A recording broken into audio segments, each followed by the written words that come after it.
Class 11th के सभी विद्यार्थी ध्यान दें।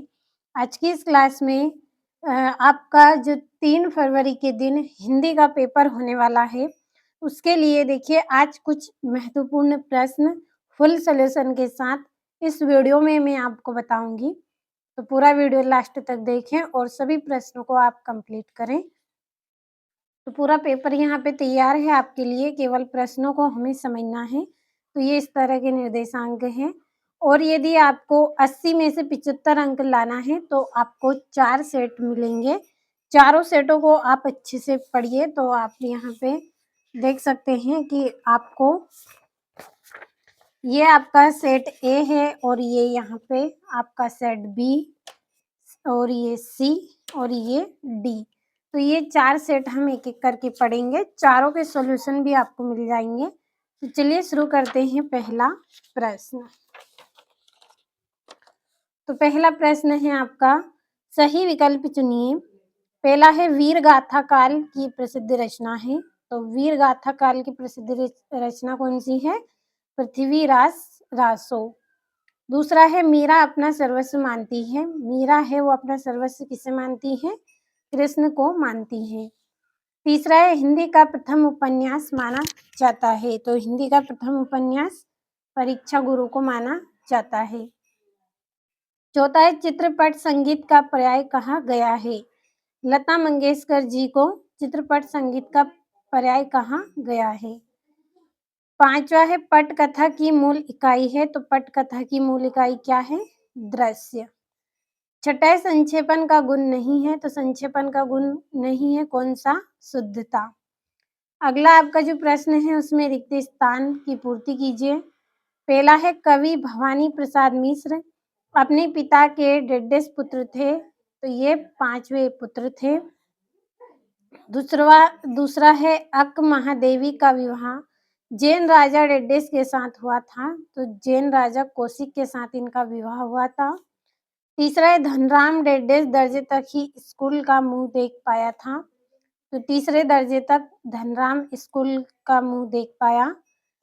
चौथा है भारतीय संगीत में मुख्य वाद्य डेड्डेस रहा है। तो कौन सा रहा है? वीणा रहा है। पांचवा है इंटरनेट डेड्डेस जनसंचार का लोकप्रिय व सबसे नया माध्यम है।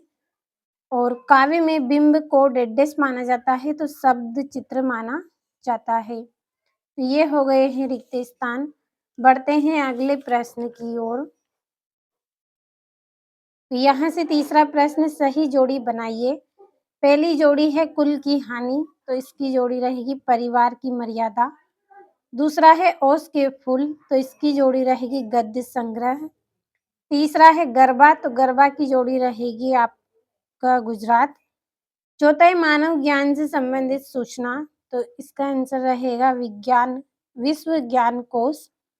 पांचवा विभत्स रस का स्थायी भाव जुगुप्सा और शब्द युग्म। तो इसका रहेगा 6 प्रकार के होते हैं। और एकमात्र सहारा। तो इसका रहेगा अंधे की लाठी। तो ये हो गई हैं आपकी जोड़ियां। चौथा प्रश्न, एक शब्द या वाक्य में उत्तर दीजिए। पहला है जगनीक द्वारा रचित कृति का क्या नाम है? तो परमाल रासो नाम है जगनीक द्वारा रचित कृति का। दूसरा है दूसरी बार लॉर्ड कर्जन के भारत आने से कौन प्रसन्न ना थे? तो भारतवासी खुश नहीं थे। तीसरा है अलो अधारी किस भाषा का शब्द है? तो बंगाली भाषा का शब्द है। चौथा है हिंदी शब्दकोश में लगभग कितने शब्द हैं? तो 5 लाख हैं। पांचवें बिंब का शाब्दिक अर्थ बताइए। तो मूर्तत्व प्रदान करना। छठा है शब्द गुण कितने प्रकार के होते हैं? तो 3 प्रकार के होते हैं शब्द गुण। सातवां है अपनी करनी पार उतरनी लोकोक्ति का क्या अर्थ है? तो स्वयं के परिश्रम से ही सफलता मिलती है, ये इसका अर्थ होता है। और अगला प्रश्न सत्य सत्य। तो आप स्क्रीनशॉट लीजिए, कंप्लीट कर दिए हैं सभी को। अब बढ़ते हैं छठे प्रश्न की ओर।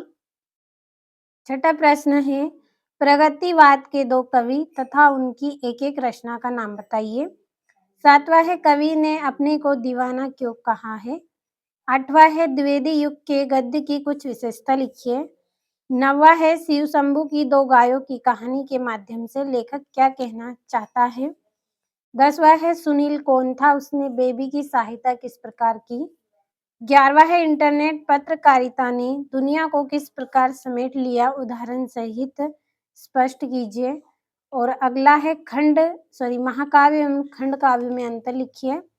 13वां है लक्षणा शब्द शक्ति की परिभाषा एवं उदाहरण लिखिए। तो पूरे मोस्ट इम्पोर्टेंट क्वेश्चन बताए हैं, आप भरोसा रखें, कंप्लीट करते चले। 14वां है निम्नलिखित मुहावरों का अर्थ बताते हुए वाक्य में प्रयोग कीजिए। पहला काला अक्षर भेज बराबर, दूसरा है आंखों का तारा होना। 15वां है निर्देश अनुसार वाक्य परिवर्तन कीजिए। पहला है स्नान करो विद्यालय जाओ, सरल वाक्य में परिवर्तन करना है। दूसरा है दरिद्र होने पर भी वह ईमानदार है, तो संयुक्त वाक्य आपको बनाना है। और 16वां है भवानी प्रसाद मिश्र अथवा दुष्यंत कुमार का काव्यगत परिचय निम्नलिखित बिंदुओं के आधार पर लिखिए। पहला 2 रचनाएं करनी है, दूसरे में भाव पक्ष कला पक्ष, तीसरे में साहित्य में स्थान बताना है। 17वां है बाल मुकुंद गुप्त अथवा प्रेमचंद्र का काव्यगत परिचय निम्नलिखित बिंदुओं के आधार पर लिखिए। पहले में 2 रचनाएं करनी है, दूसरे में भाषा शैली, तीसरे में साहित्य में स्थान। 18वां है इंटरनेट के उपयोग पर भाई बहन के मध्य होने वाला संवाद लिखिए। और ये 19वां जिसमें आपको निम्नलिखित में अपठित गद्यांश को पढ़कर नीचे लिखे प्रश्नों के उत्तर दीजिए। तो चलिए 20वां प्रश्न समझ लेते हैं, और ये यहाँ से भी कंप्लीट करना है आपको। तो पूरे ऐसे प्रश्न बताए हैं जो वार्षिक परीक्षा में आपको 3 फरवरी के दिन देखने को मिलेंगे। आप यदि अच्छी परसेंटेज बनाना चाहते हैं, अच्छे अंकों से पास होना चाहते हैं, तो पूरे प्रश्न पढ़िए। और यदि अभी तक आपने कोई तैयारी नहीं की है, तो जितने प्रश्न बताए हैं कंप्लीट कर लीजिए। आपको 60 से 65 अंक मिल जाएंगे। और यदि आपने पहले से तैयारी की है और अब जो बता रही हूँ उनको पढ़ रहे हैं, तो आपको 75 अंक प्राप्त हो सकते हैं। तो 22वें में आपको स्थानांतरण प्रमाण पत्र के लिए आवेदन पत्र करना है और 23वें में निबंध करना है। तो जितने भी प्रश्न बताए हैं सभी के स्क्रीनशॉट आपने लिए होंगे, तो कंप्लीट अच्छे से करें।